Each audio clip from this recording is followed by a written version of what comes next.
നമസ്കാരം. ഋഷിഭക്തം ചാനലിലേക്ക് ഏവർക്കും ഹൃദ്യമായ സ്വാഗതം. ഏതാനും ദിവസങ്ങളായിട്ട് നാം രാഹുകേതുക്കളുടെ പുതുവർഷത്തിലുള്ള രാശിസ്ഥിതിയും അതിന്റെ ഗുണദോഷ ഫലങ്ങളും അതിന് ചെയ്യേണ്ടതായിട്ടുള്ള ഫലങ്ങളുമാണ് പരിശോധിച്ചു വരുന്നത്.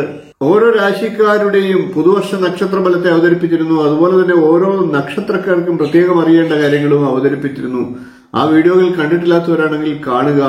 നമുക്ക് ഇന്നത്തെ വിഷയത്തിലേക്ക് കിടക്കാം. ഇന്ന് പറയുന്നത് രാഹുകേതുക്കളുടെ ഇപ്പോഴുള്ള സ്ഥിതി മൂലം ഈ പുതുവർഷത്തിൽ വൃശ്ചികക്കൂറുകാർക്ക് സംഭവിക്കാൻ സാധ്യതയുള്ള ഗുണവും ദോഷവും അതിന്റെ പരിഹാരവും ഒക്കെയാണ്.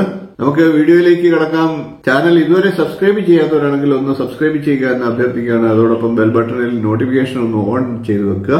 നമുക്ക് രാഹുകേതുക്കളുടെ രാശിമാറ്റ സ്ഥിതി മൂലം വൃശ്ചികക്കൂറുകാരുടെ ഫലത്തെ ഒന്ന് പരിശോധിക്കാം. വൃശ്ചികക്കൂറിൽ വരുന്നത് വിശാഖത്തിന്റെ കാൽഭാഗം, അനിഴം, തൃക്കേട്ട എന്നീ നക്ഷത്രങ്ങളാണ്.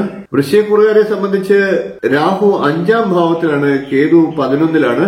പ്രജ്ഞ, മേധ, പ്രതിഭ, വിവേകശക്തി, കാര്യാലോചന, മന്ത്രിസ്ഥാനം, സന്താനം, സൗമനസ്യം തുടങ്ങിയ കാര്യങ്ങളൊക്കെയാണ് 5ാം ഭാവം കൊണ്ട് ചിന്തിക്കുന്നത്. ഈ പറഞ്ഞ കാര്യങ്ങളിലൊക്കെ അതുകൊണ്ട് തന്നെ രാഹു സ്ഥിതി ചെയ്യുന്നത് കൊണ്ട് തന്നെ വൃശ്ചികക്കൂറുകാരെ സംബന്ധിച്ച് അല്പം മങ്ങലേൽക്കാനുള്ള സാധ്യതയുണ്ട്. അതുകൊണ്ട് തന്നെ അല്പം ബുദ്ധിക്ക് പോരായ്മ, ഭോജന വിഷയങ്ങളിൽ പ്രശ്നങ്ങൾ, അതായത് ഫുഡ് പോയ്സൺ പോലെയുള്ള അലർജി പ്രശ്നങ്ങൾ ഉണ്ടാകാം. ഭോജനത്തിൽ സുഖക്കുറവ് അനുഭവപ്പെട്ടേക്കാം. വിദ്യാഭ്യാസ സംബന്ധമായിട്ടുള്ള പ്രശ്നങ്ങൾ ഉണ്ടാകാനുള്ള സാഹചര്യവുമുണ്ട്. വിവാദങ്ങളും കലഹങ്ങളും ഒക്കെ രാഹുവിന്റെ 5ലെ സ്ഥിതി മൂലം ഉണ്ടായേക്കാം. കൂടാതെ അധികാരികളുടെ ഭാഗത്തു നിന്നുമൊക്കെ അപ്രീതി ഉണ്ടാകാം. സന്താനങ്ങൾ മൂലം വിഷമങ്ങളൊക്കെ വൃശ്ചികക്കൂറുകാർക്ക് അനുഭവിക്കേണ്ട വന്നേക്കാം. കൂടാതെ മറ്റുള്ളവരുമായി വാക്കുതർക്കങ്ങളും കലഹങ്ങളും ഒക്കെ ഉണ്ടാകേണ്ട സാഹചര്യങ്ങളും വന്നേക്കാം. ഇത്തരം കാര്യങ്ങളൊക്കെ വൃശ്ചികക്കൂറുകാർ ഒന്ന് കരുതലെടുക്കേണ്ടതാണ്. കേതു 11ാം ഭാവത്തിലാണ് നിൽക്കുന്നത്. അതുകൊണ്ട് തന്നെ സഹോദരന്മാരിൽ നിന്നും ഭാര്യ സഹോദരന്മാരിൽ നിന്നുമൊക്കെ സഹായ സൗമനസ്യങ്ങൾ ലഭിക്കുന്നതാണ്. കൂടാതെ വിദേശയാത്രയൊക്കെ ആഗ്രഹിച്ചു കഴിയുന്ന വൃശ്ചികക്കൂറുകാർക്ക് അതിനുള്ള അനുകൂല സമയമാണ്. കൂടാതെ വിദേശത്തു നിന്നും സഹായ സഹകരണങ്ങളൊക്കെ ലഭിക്കുന്നതാണ്. അന്യഭാഷാ പഠനത്തിനും അനുകൂല സമയമാണ്.